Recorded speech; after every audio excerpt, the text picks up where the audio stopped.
The sound of desperate sobbing echoed through the marble corridors of Kensington Palace, piercing through the usual silence that blanketed the royal residence in the early morning hours. Captain James Mitchell, a decorated member of the Queen's Guard with 15 years of unwavering service, had never heard such heart-wrenching cries from within the royal quarters. His trained instincts, honed through years of protecting the most important family in Britain, immediately recognized something was terribly wrong. As he stood at his post near the grand staircase, the veteran guard felt his chest tighten with concern. The tears belonged to 9-year-old Princess Charlotte, whose bright laughter usually filled these same halls with joy. But, this morning, her cries carried a weight that seemed far too heavy for such young shoulders to bear. Without hesitation, Captain Mitchell abandoned his post and began running down the corridor, his polished boots creating an urgent rhythm against the ancient stone floors. What he was about to discover would not only change his understanding of royal life forever, but also reveal a shocking family secret that had been carefully hidden from the world for months. The princess's tears would lead to the exposure of a conspiracy that reached the highest levels of the royal household, threatening to shake the very foundations of the monarchy itself. This is the true story of one guard's decision to put compassion before protocol, and how a little girl's courage would ultimately save her family from a danger none of them saw coming. Captain James Mitchell had always prided himself on being unshakable. 15 years of service in the Queen's Guard had taught him to remain calm under pressure, to observe without emotion, and to protect without question. He had stood motionless for hours in the rain, endured the curiosity of thousands of tourists, and maintained his composure through state dinners, royal weddings, and even security threats. But nothing in his extensive training had prepared him for what he encountered on that crisp Tuesday morning in October. The day began like any other at Kensington Palace. Captain Mitchell arrived at dawn, as he had done every working day for the past decade. The palace grounds were quiet, with only the occasional groundskeeper tending to the meticulously maintained gardens visible through the tall windows. The morning briefing had been routine, no special events scheduled, no visiting dignitaries expected, and the weather forecast promised a typical London autumn day with scattered showers. As Captain Mitchell took his position near the main corridor that connected the private royal apartments to the formal reception areas, he noticed the unusual stillness that seemed to hang in the air. Normally, even in the early hours, there would be sounds of life from the royal quarters, the gentle murmur of staff preparing for the day, the soft footsteps of household members beginning their morning routines, or the distant sound of breakfast being prepared in the palace kitchens. Instead, there was an almost oppressive silence that made every small sound seem amplified. The ticking of the grandfather clock at the end of the corridor seemed louder than usual. The soft whistling of wind through the ancient window frames created an almost haunting melody. Even his own breathing seemed to echo in the vast space. It was precisely 7:45 in the morning when Captain Mitchell first heard the sound that would change everything. At first, he thought it might be the wind or perhaps a television left running in one of the rooms. But, as he focused his attention, his trained ear recognized something that made his blood run cold, the unmistakable sound of a child crying. The crying wasn't the typical tantrum of a frustrated youngster or the brief tears that might follow a minor accident. This was deeper, more desperate, carrying with it a weight of genuine distress that seemed far beyond what any 9-year-old should experience. The sobs echoed through the corridor with an intensity that spoke of real fear, confusion, and heartbreak. Captain Mitchell felt his professional composure begin to crack. In all his years of service at various royal residences, he had occasionally heard the normal sounds of family life, children's laughter, minor disagreements, and the general bustle of a busy household. But this was different. This was the sound of a child in genuine distress, and every parental instinct he possessed screamed at him to investigate. Protocol dictated that he should remain at his post unless specifically summoned or unless there was a clear and immediate security threat. Royal guards were trained to be invisible observers, present for protection but never interfering in the private lives of the family they served. The unwritten rule was clear: see nothing, hear nothing, and certainly do nothing unless specifically instructed. But, as the crying continued, growing more desperate with each passing moment, Captain Mitchell found himself facing an impossible choice. His duty as a royal guard demanded that he maintain his position and respect the privacy of the royal family. His conscience as a human being, however, demanded that he investigate what sounded like a child in serious distress. The corridor seemed to stretch endlessly before him as he tried to pinpoint the source of the crying. The acoustics of the ancient palace made it difficult to determine exactly where the sound was coming from, but it seemed to be emanating from the direction of the family's private living quarters. Princess Charlotte's room was located in that wing, along with those of her brothers, Prince George and Prince Louis. Captain Mitchell had interacted with Princess Charlotte on numerous occasions during his tenure at Kensington Palace. She was known among the staff as a bright, cheerful child with an infectious laugh and a natural curiosity about everything around her. Unlike some children who might be intimidated by the formal atmosphere of royal life, Charlotte had always seemed to embrace her unique circumstances with remarkable grace and enthusiasm. The princess had a particular fondness for asking questions about the guards' uniforms, their training, and their daily routines. Captain Mitchell remembered several occasions when she had approached him during less formal moments, eager to learn about his military background and the history of the Queen's Guard. Her genuine interest and respectful manner had earned her the affection of many staff members throughout the palace, which made the current situation all the more disturbing. The child whose laughter could light up an entire room was now sobbing with such intensity that it seemed to emanate from the very walls of the palace itself. Something was clearly and seriously wrong, and Captain Mitchell could feel his resolve to maintain protocol beginning to weaken with each passing second. As he stood frozen between duty and conscience, memories of his own childhood began to surface. He remembered being 9 years old himself, feeling overwhelmed by problems that seemed insurmountable at the time. He remembered the comfort of having adults who cared enough to investigate when something was wrong, who were willing to listen and offer help even when it meant stepping outside their normal roles. The crying seemed to be getting closer, or perhaps louder. Captain Mitchell strained his ears, trying to determine if there were any other voices, an adult trying to comfort the child, perhaps, or siblings attempting to help. But he heard nothing except the continued sobbing and the occasional sound of movement that suggested someone pacing or walking restlessly. His military training had taught him to assess situations quickly and accurately. The lack of any adult voices suggested that Princess Charlotte was alone, which was unusual for any time of day but particularly concerning given her obvious distress. The intensity and duration of the crying indicated that whatever had upset her was significant, not a minor disappointment or temporary frustration. Captain Mitchell began to consider the possibilities.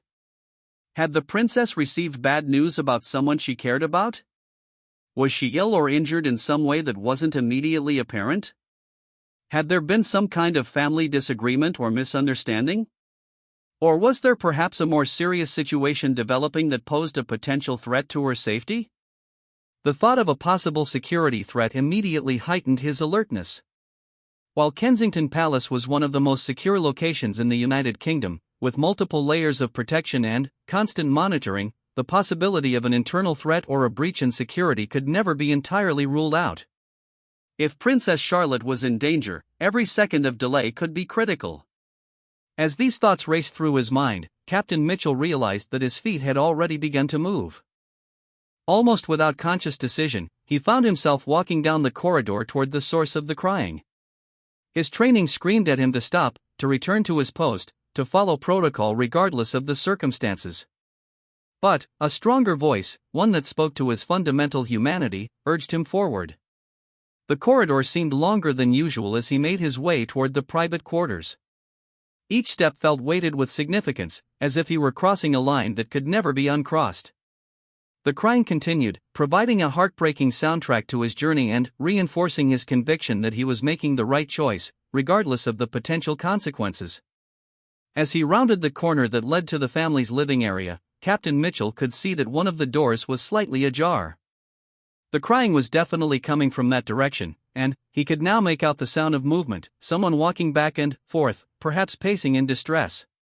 The image of 9-year-old Princess Charlotte alone and upset in her room strengthened his resolve to continue. He approached the door carefully, his training automatically guiding him to move quietly and observe the situation before taking any action. What he saw through the gap in the door would remain etched in his memory forever, and would mark the beginning of a series of events that would ultimately expose a conspiracy that reached the highest levels of the royal household. Princess Charlotte was indeed alone in what appeared to be a sitting room adjacent to her bedroom.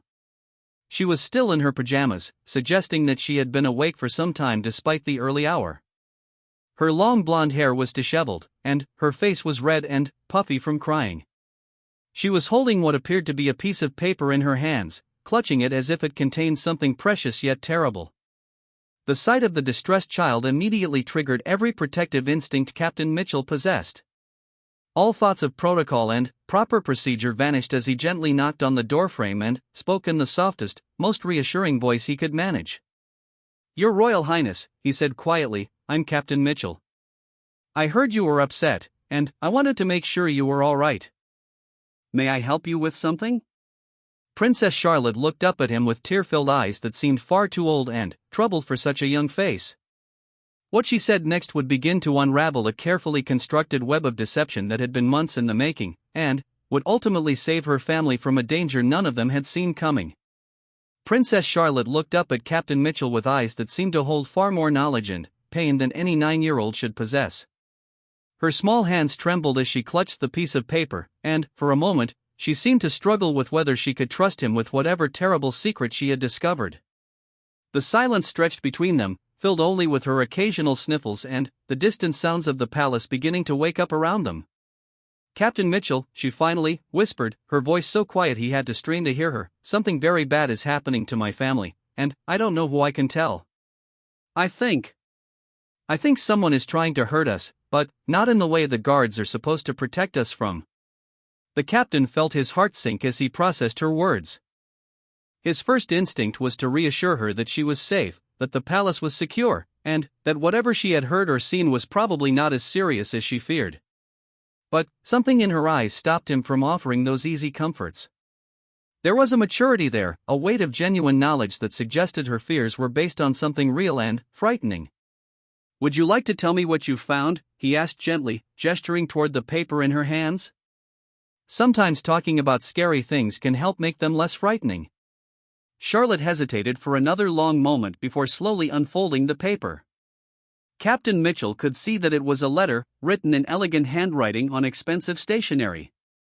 The letterhead at the top bore the crest of a law firm he didn't recognize, but the formal layout and official appearance suggested it was some kind of legal document.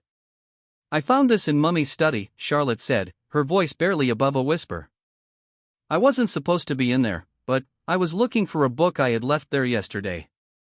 This was on her desk, and I could see my name on it, so I read it." As she handed him the letter, Captain Mitchell felt a growing sense of dread. Royal children were typically shielded from any adult concerns or business matters that might cause them distress. For Charlotte to have stumbled upon something that had upset her this deeply suggested that whatever the letter contained was significant enough to have serious implications for the entire family. The letter was dated just 3 days earlier, and, as Captain Mitchell began to read, he understood immediately why Princess Charlotte had been so distressed. The document was from a prestigious London law firm, and it detailed what appeared to be a complex legal challenge to the inheritance rights of all 3 Wales children. According to the letter, someone was claiming that Prince William's marriage to Catherine had never been legally valid, which would make their children illegitimate and, therefore, ineligible to inherit any royal titles or positions in the line of succession. The legal language was complex and filled with technical terms, but the basic premise was clear enough for even a 9-year-old to understand the devastating implications. If the challenge were successful, it would mean that Charlotte and her brothers would lose not only their royal status but also their place in the family they had always known. They would effectively become ordinary citizens overnight, stripped of everything that had defined their identities since birth. But what made the letter even more disturbing was the suggestion that this legal challenge was being supported by someone within the royal family itself. The document referenced inside information and confidential family records that would be crucial to proving the case. This wasn't an attack from outside the monarchy, it was coming from within, orchestrated by someone who had intimate knowledge of royal protocols and access to highly sensitive documents. Captain Mitchell felt his hands begin to shake as he continued reading. The letter mentioned specific details about the Wales family's private life, including information about their children's education, their living arrangements, and even personal family conversations that should have been known only to immediate family members and their most trusted staff. Someone very close to the family was clearly feeding information to these lawyers, and that someone was positioned to do tremendous damage. "Do you understand what this means?" Charlotte asked, her voice breaking. If what this letter says is true, then George won't be king someday, and Louis and I won't be prince and princess anymore. But, worse than that, it means someone in our family wants to hurt us, someone who knows all our secrets and has been pretending to love us while planning to destroy everything. The sophistication of her understanding was both impressive and heartbreaking. Captain Mitchell realized that Charlotte had not only grasped the immediate implications of the legal challenge but had also recognized the deeper betrayal it represented. She understood that someone she trusted had been working against her family, gathering ammunition to use in what amounted to a calculated attack on everything she held dear. "Have you shown this to your parents?" Captain Mitchell asked, though he suspected he already knew the answer. Charlotte shook her head miserably. "I tried to find Mummy, but Mrs. Harrison said she and Daddy had to leave early this morning for some important meetings and wouldn't be back until tomorrow. And I can't tell George because he's been so worried about his exams lately, and this would just make everything worse for him. Louis is too little to understand, but he would know something was wrong and it would scare him." The isolation Charlotte was feeling was palpable. At 9 years old, she had discovered what appeared to be a serious threat to her family's future, and she felt completely alone in dealing with it. The adults who should have been there to comfort and protect her were absent, and she was trying to shield her brothers from information that she felt was too dangerous or upsetting for them to handle. Captain Mitchell found himself in an unprecedented situation. His training had prepared him for external threats, intruders, weapons, physical attacks on the royal family. But this was something entirely different. This was a threat that came from within the family itself, and it involved complex legal and personal issues that were far outside his area of expertise. However, his instincts told him that Charlotte's distress was completely justified. The letter she had found represented a serious threat to the Wales family, and the fact that it suggested insider involvement made it potentially devastating. If someone within the royal household was indeed working with outside legal forces to challenge the children's legitimacy, it could create a constitutional crisis that would rock the monarchy to its foundations. "Charlotte," he said carefully, "I think you were very brave to read this letter and very smart to understand how serious it is. But this is definitely something that your parents need to know about immediately, even if they're in meetings. Some things are too important to wait." The princess nodded, but her expression remained troubled. "But what if the person who's helping these lawyers finds out that we know about their plan? What if they try to hurt us or make things worse for my family?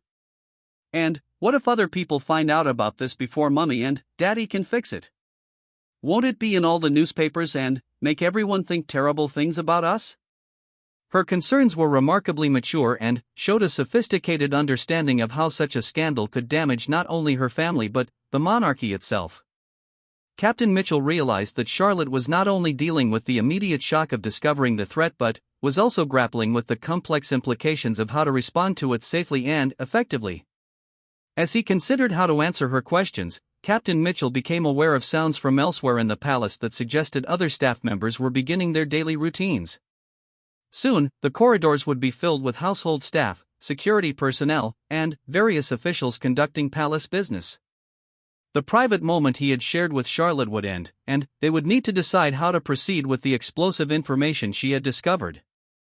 "I think," he said slowly, "that the most important thing right now is to make sure your parents know about this as soon as possible. They have people who can help them figure out what to do and how to protect all of you. But you're right to be concerned about keeping this secret until they can handle it properly." Charlotte wiped her eyes with the back of her hand and stood up straighter, as if drawing on some inner reserve of royal composure that had been instilled in her since birth. "Will you help me figure out how to tell them? I don't want to just call them and say something terrible on the phone, but I also don't want to wait until tomorrow if this is really as bad as it seems." The trust she was placing in him was both humbling and terrifying. Captain Mitchell realized that his decision to abandon his post and investigate her crying had placed him in a position of enormous responsibility. He was now involved in what could become one of the most significant crises in recent royal history, and a 9-year-old princess was looking to him for guidance on how to proceed.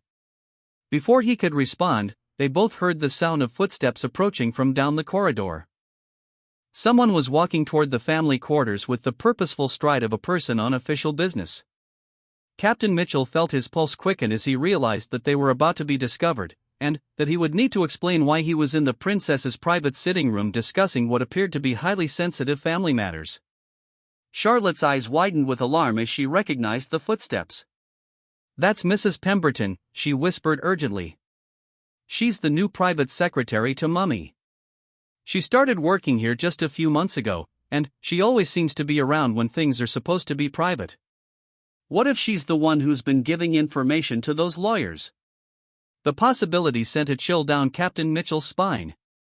If Charlotte's suspicion was correct, then they were about to face the very person who might be orchestrating the attack on her family. And they had no way of knowing how dangerous the situation might become if Mrs. Pemberton discovered what Charlotte had found and realized that her secret was no longer safe. The footsteps were getting closer, and Captain Mitchell could see panic beginning to take hold of Charlotte. In a matter of seconds, they would need to make critical decisions that could affect not only the immediate situation but the future of the royal family itself. The letter that had caused Charlotte's tears was about to become the catalyst for a confrontation that neither of them was prepared to handle, but which they could no longer avoid. The footsteps stopped just outside the sitting room door, and Captain Mitchell could feel the tension in the air become almost suffocating. Princess Charlotte quickly folded the letter and clutched it to her chest, her eyes wide with fear and uncertainty. In that moment, Captain Mitchell made a split-second decision that would prove to be one of the most important choices of his career. "Quick," he whispered to Charlotte, "put the letter in your pocket and try to look like we've been having a normal conversation. If Mrs. Pemberton asks what we were discussing, tell her you were feeling homesick and I was cheering you up with stories about the palace guards." "Can you do that?" Charlotte nodded bravely, though her hands were still trembling as she stuffed the letter into the pocket of her pajamas. She wiped her face one more time and tried to compose herself, drawing on the poise that had been instilled in her since she was old enough to appear in public. Mrs. Helen Pemberton appeared in the doorway, her sharp eyes immediately taking in the scene before her. She was a woman in her mid-40s, impeccably dressed despite the early hour, with graying hair pulled back in a severe bun and an expression that seemed permanently set in disapproval.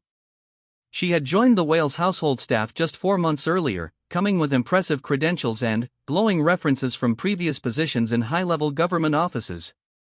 "Captain Mitchell," Mrs. Pemberton said in a crisp, authoritative tone, "may I ask what you're doing in this area of the palace?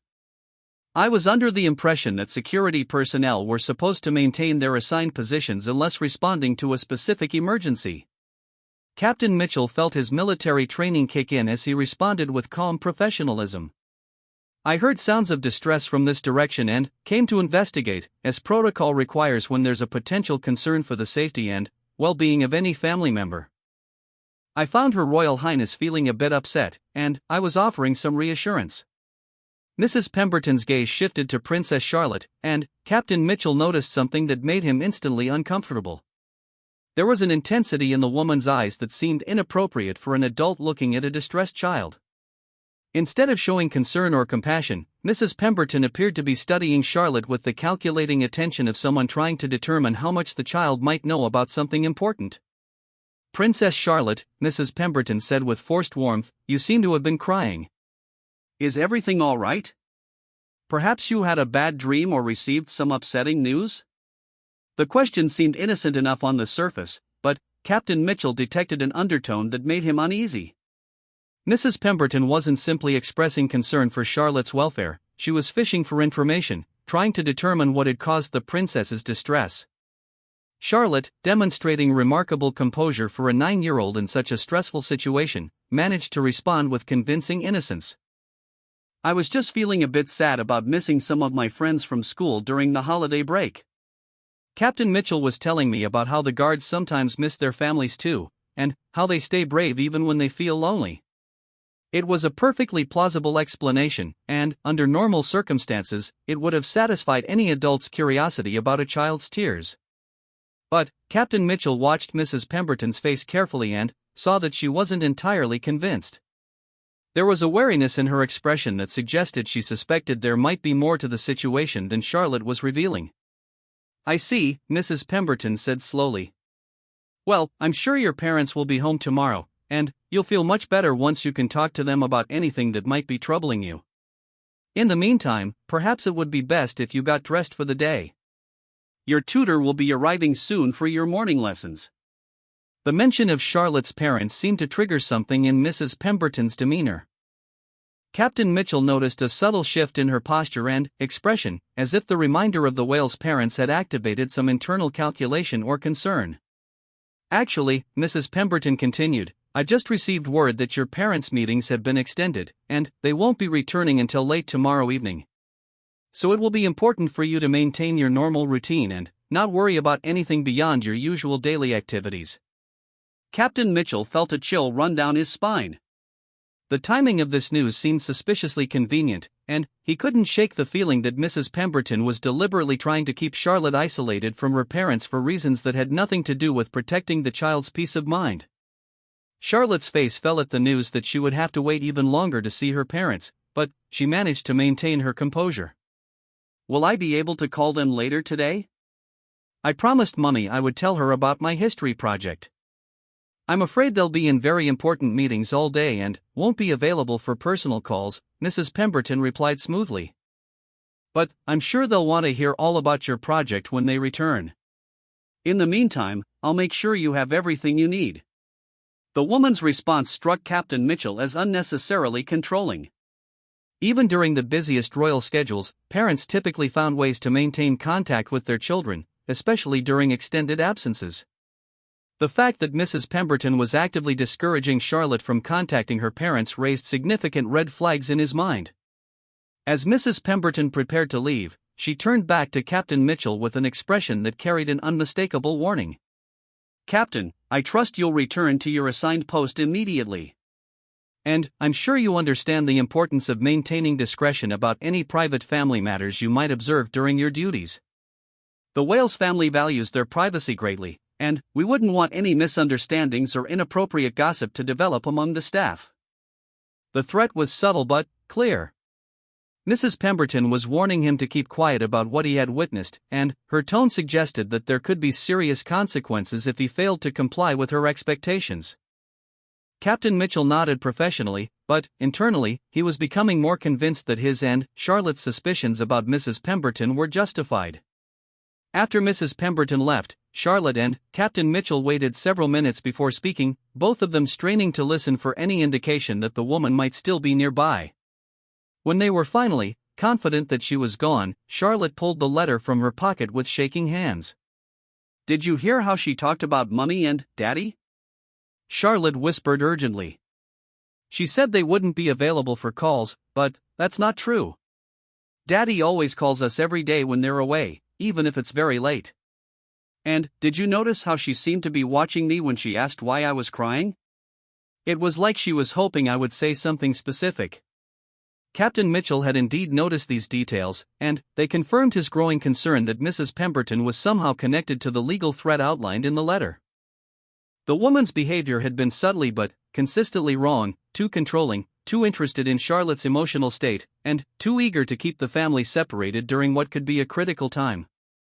Charlotte, he said quietly, I think we need to find a way to contact your parents immediately, regardless of what Mrs. Pemberton said. This situation is too serious to wait, and I don't think we can trust her to have your family's best interests at heart. The princess nodded emphatically. I know Daddy's private mobile number, the one he uses for family emergencies. He told me I should only use it if something really serious happened and I couldn't reach him any other way. I think this counts as really serious, don't you? Captain Mitchell agreed completely, but they faced the challenge of finding a secure way to make the call without Mrs. Pemberton or any potential accomplices discovering what they were doing. The palace phone systems were monitored for security purposes, and Mrs. Pemberton, as a senior staff member, likely had access to records of all communications made from the royal quarters. We need to be very careful about this, Captain Mitchell explained. If Mrs. Pemberton is involved in whatever threat your family is facing, then she might be monitoring phone calls or have access to information about who you're contacting. We need to find a way to reach your father without anyone else knowing about it. As they discussed their options, both Charlotte and Captain Mitchell became aware of increased activity throughout the palace. They could hear more voices in the corridors, more footsteps, and the general sounds of a busy household in full operation.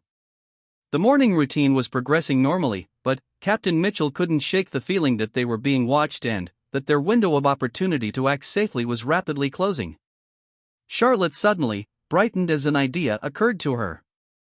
"Captain Mitchell, do you have a mobile phone that doesn't belong to the palace? If I could use yours to call Daddy, then there wouldn't be any record in the palace systems, and Mrs. Pemberton wouldn't know about it." It was a clever solution, and Captain Mitchell realized that Charlotte was demonstrating remarkable strategic thinking for someone so young. Her idea would indeed allow them to contact her father without leaving an obvious trail that could be discovered by anyone monitoring palace communications. However, as Captain Mitchell reached for his personal mobile phone, they both heard something that made their hearts sink. Mrs. Pemberton's voice could be heard from somewhere nearby, and she appeared to be having an urgent conversation with someone. They couldn't make out the specific words, but the tone suggested that she was reporting to someone about something significant. "She's talking to someone about us," Charlotte whispered with certainty. "I can tell from the way her voice sounds. She's telling someone that she found us together, and now they're going to do something to stop us from warning Daddy." The realization that their brief encounter with Mrs. Pemberton might have triggered some kind of response from the people behind the legal threat added a new layer of urgency to their situation.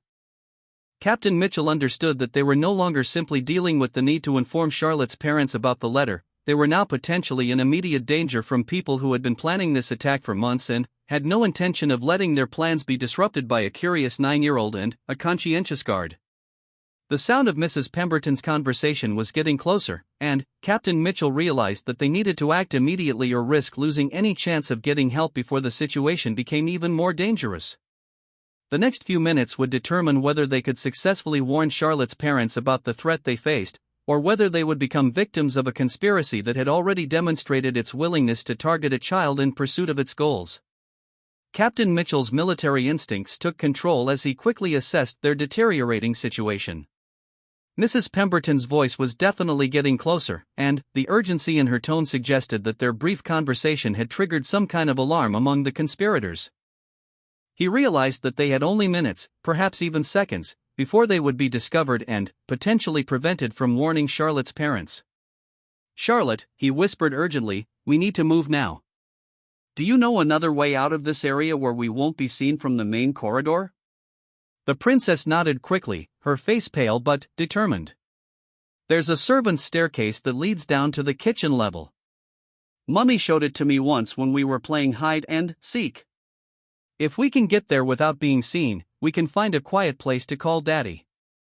Captain Mitchell made a rapid decision that would violate virtually every protocol in his training manual. "All right. You're going to lead me to that staircase, and then we're going to find the most secure location we can to make this call. But, Charlotte, you need to understand that once we do this, there's no going back. We'll be committed to seeing this through, and it might be dangerous." The 9-year-old princess looked up at him with eyes that held far more courage than fear. "Captain Mitchell, if someone is trying to hurt my family, then I don't care about the danger to me. I just want to protect them, the same way you protect us every day." Her bravery was both inspiring and heartbreaking. Captain Mitchell realized that Charlotte was prepared to face whatever consequences might result from their actions, as long as she could warn her parents about the threat they faced. It was a level of selfless courage that he had rarely seen even among trained soldiers, and it strengthened his resolve to help her regardless of the personal cost.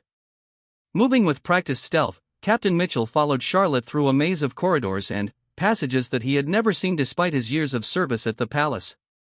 The princess navigated confidently through areas that were clearly off-limits to most staff members, demonstrating an intimate knowledge of the building that came from years of exploration during her childhood. As they moved through the palace, Captain Mitchell could hear Mrs. Pemberton's voice echoing from various locations, suggesting that she was actively searching for them. Occasionally, they heard other voices joining the search, indicating that she had enlisted help from other staff members. The fact that she was able to mobilize multiple people so quickly suggested that she held significant authority within the household and that the conspiracy might involve more people than they had initially realized. The servants' staircase was narrow and poorly lit, clearly designed for the discreet movement of household staff rather than for comfort or convenience. As they descended toward the kitchen level, Captain Mitchell could hear the normal sounds of breakfast preparation beginning in the distance.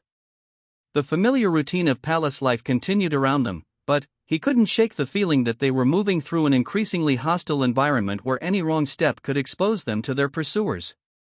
Charlotte led him through a series of storage rooms and service corridors until they reached what appeared to be a small office used by the kitchen management staff. The room was currently empty, with only the sound of distant food preparation indicating any nearby activity. It wasn't ideal for privacy, but it was the best option available under the circumstances. "This should be safe for a few minutes," Charlotte whispered. "The kitchen staff is too busy with breakfast to come in here right now, and Mrs. Pemberton wouldn't think to look for us in this part of the palace."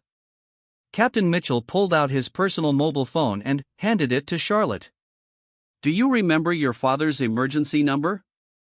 Charlotte nodded and began dialing with fingers that shook only slightly. Captain Mitchell was impressed by her composure under pressure, but he could see the strain of the situation in the tightness around her eyes and the way she held her shoulders rigid with tension. The phone rang several times before connecting, and Captain Mitchell could hear a familiar voice answer with obvious concern. Prince William's tone immediately indicated that he recognized something was wrong, even before Charlotte spoke. "Daddy?" Charlotte's voice was barely above a whisper, but it carried all the relief and desperation she had been holding back. "Daddy, I need to tell you something very important, and I think we might be in danger." Captain Mitchell could hear Prince William's voice become sharp with alarm, though he couldn't make out the specific words. Charlotte took a deep breath and began to explain what she had discovered, speaking with remarkable clarity and precision despite her obvious fear. "I found a letter in Mummy's study about lawyers trying to say that you and Mummy were never really married, and that George and Louis and I aren't really royal. But that's not the worst part, Daddy. The letter says someone in our family is helping them, someone who knows all our private business and has been giving them information about us." The silence on the other end of the phone was profound, and Captain Mitchell could almost feel Prince William's shock and anger radiating through the connection. When he spoke again, his voice was tight with controlled fury and determination. Charlotte continued with her account, describing how she had found the letter, how upset she had been, and how Captain Mitchell had helped her understand what it meant. She also explained their suspicions about Mrs. Pemberton and how the woman had behaved strangely when she discovered them together. "Daddy, Mrs. Pemberton told me that you and Mummy wouldn't be available for calls today, and that you wouldn't be home until late tomorrow. But I know that's not true, because you always call us when you're away." And she seemed really interested in why I was crying, like she was hoping I would tell her something specific. Prince William's response was immediate and decisive. Captain Mitchell could hear him giving rapid instructions to someone nearby, and the urgency in his voice made it clear that he was treating Charlotte's information as a credible and serious threat. The fact that he didn't dismiss her concerns or try to reassure her that she was mistaken confirmed Captain Mitchell's assessment that the situation was genuinely dangerous. "Charlotte, listen to me very carefully," Prince William said in a voice that combined parental love with royal authority.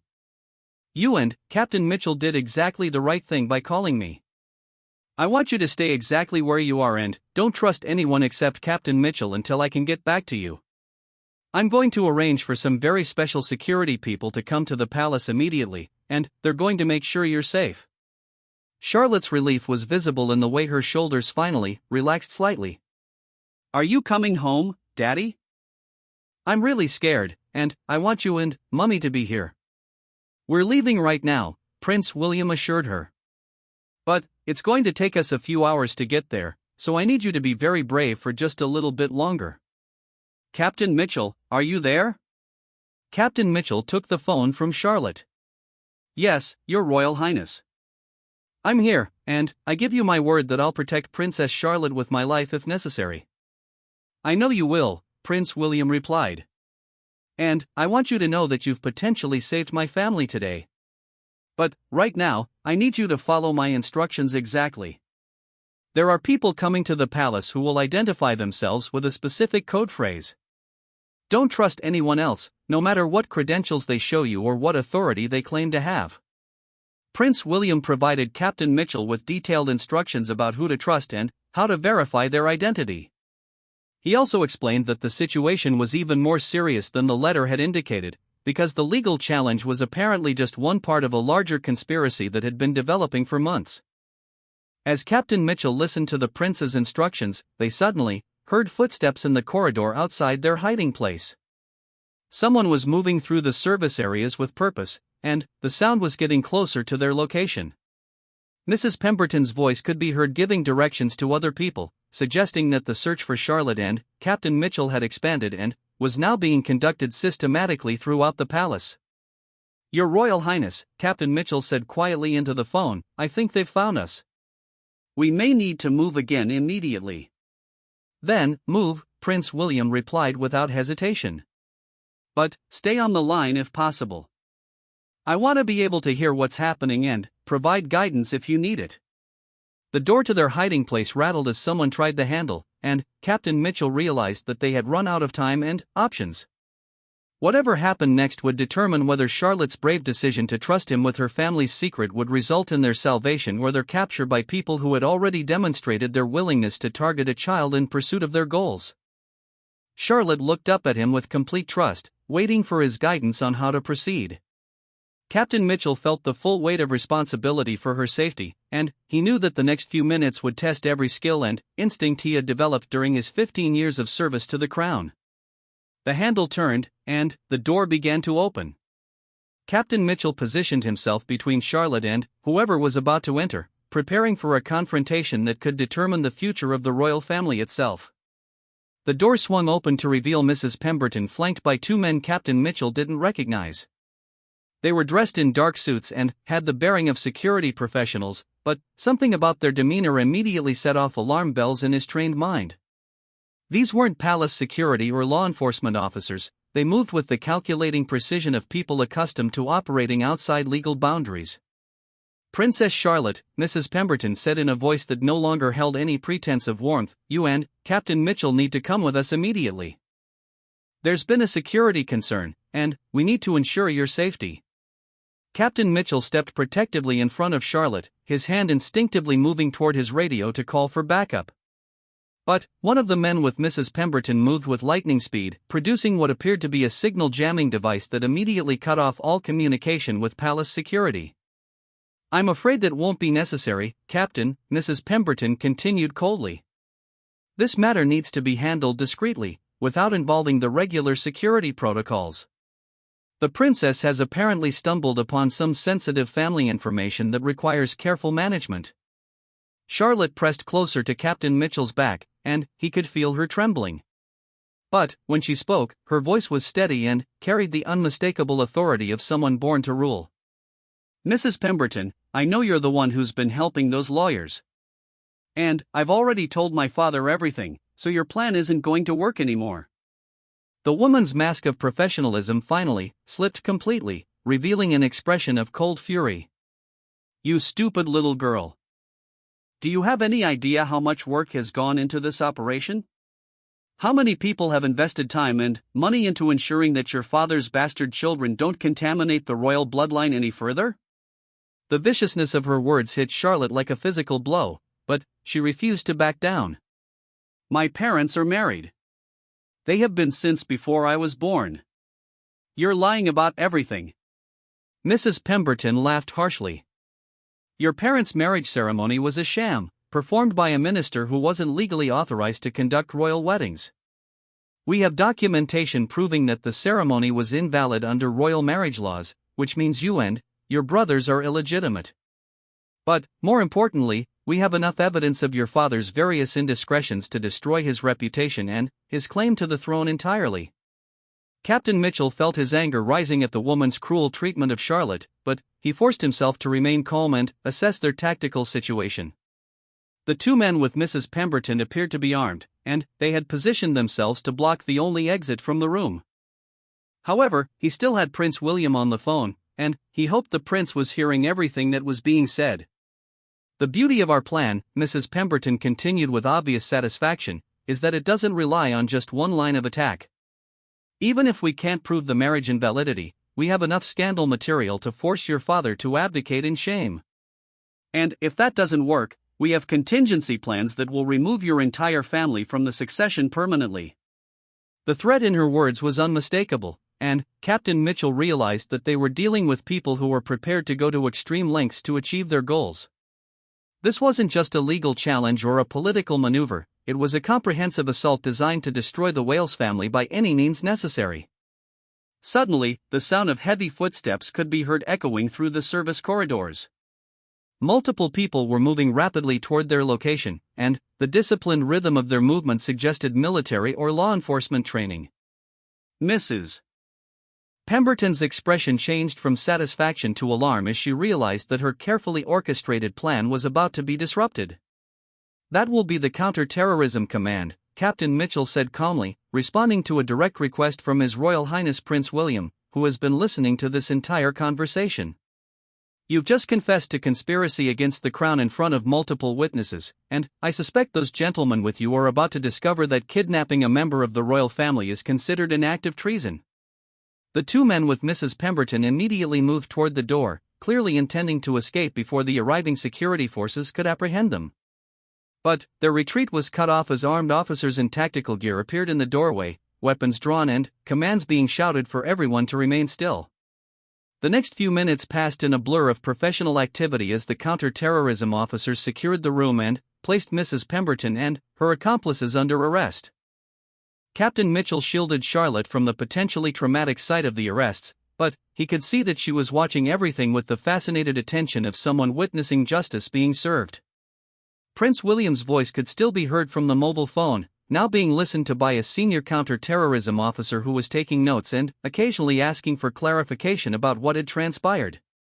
Captain Mitchell could hear the prince giving detailed instructions about securing the palace and investigating everyone who had been involved in the conspiracy. Within an hour, Kensington Palace had been transformed into what appeared to be a crime scene, with investigators examining Mrs. Pemberton's office, interviewing staff members, and conducting a comprehensive security review. Charlotte had been moved to a secure location where she could wait safely for her parents' arrival while giving a detailed statement about everything she had discovered. Captain Mitchell found himself in the surreal position of being simultaneously commended for his actions and debriefed about potential security failures that had allowed the conspiracy to develop. The investigation quickly revealed that Mrs. Pemberton had indeed been feeding information to a group of disaffected royals and political extremists who were attempting to destabilize the monarchy through legal challenges and scandal creation. The letter Charlotte had found was only one piece of a much larger operation that had been months in development. The conspirators had infiltrated multiple royal households and government offices, gathering ammunition for what was intended to be a coordinated attack on several members of the royal family. Charlotte's accidental discovery had potentially prevented a constitutional crisis that could have damaged the monarchy for generations. When Prince William and Catherine finally arrived at the palace, their reunion with Charlotte was intensely emotional. Captain Mitchell watched from a discreet distance as the family embraced, seeing the relief and gratitude in the parents' faces as they realized their daughter was safe and that the threat to their family had been neutralized. Later that evening, after the initial chaos had settled and the most urgent security concerns had been addressed, Prince William requested a private meeting with Captain Mitchell. The conversation took place in the prince's study, the same room where Charlotte had found the threatening letter just hours earlier. "Captain Mitchell," Prince William began, "I want you to understand that what you did today went far beyond your official duties. You made a choice to put the welfare of my daughter above protocol and procedure, and that choice potentially saved my entire family from a very serious threat." Captain Mitchell stood at attention as he responded. "Your Royal Highness, I was simply doing what I felt was right." Princess Charlotte was in distress, and investigating that distress led to uncovering a genuine threat to the royal family. Any guard would have done the same thing. Prince William shook his head with a slight smile. "I don't think that's true, Captain. What you did required not only professional skill but personal courage and excellent judgment. You chose to trust a 9-year-old girl's assessment of a complex situation, and you were willing to violate protocols to protect her. That shows the kind of character that goes far beyond mere training." The prince went on to explain that the investigation had revealed the full scope of the conspiracy, including evidence that Mrs. Pemberton had been planning to escalate her actions if the legal challenges failed. There had been discussions among the conspirators about creating scandals, leaking private information, and even staging incidents that could have put the royal children in physical danger. Charlotte's courage in reading that letter and her decision to trust you with what she discovered literally saved us from a situation that could have destroyed everything our family represents," Prince William concluded. "And your willingness to listen to her and take action on her behalf showed the kind of dedication to duty that exemplifies the very best of the Queen's Guard." Several months later, Captain Mitchell was awarded the Royal Victorian Medal for his actions, an honor that recognized not only his professional excellence but his personal character. Princess Charlotte, now back to her normal routine of school and royal duties, had developed an even stronger appreciation for the people who worked to protect her family. The conspiracy investigation led to multiple arrests and revealed security vulnerabilities that were immediately addressed. Mrs. Pemberton and her accomplices were charged with treason, conspiracy, and multiple other serious crimes. The legal challenge to the Wales children's legitimacy was thoroughly debunked, and the attempted attack on the royal family ultimately strengthened rather than weakened public support for the monarchy. But perhaps the most significant outcome of the entire incident was the bond that had been forged between an experienced royal guard and a brave young princess. Captain Mitchell had learned that sometimes the most important threats come not from outside the palace walls but from those trusted with access to the most private areas of royal life. And Princess Charlotte had learned that even in the most frightening situations, there are always people willing to listen, to believe, and to act with courage when it matters most. The morning that had begun with tears in a palace corridor had ended with a conspiracy exposed, a family protected, and a reminder that sometimes the greatest threats to security come from those we least suspect, while salvation can come from the simple act of one person choosing to care about another's distress. In the end, it was not elaborate security protocols or sophisticated intelligence gathering that saved the royal family, but the basic human response of a guard who heard a child crying and chose to investigate rather than look the away. The story of that morning became a closely guarded secret within the highest levels of royal security, but its lessons influenced protocols and procedures for years to come.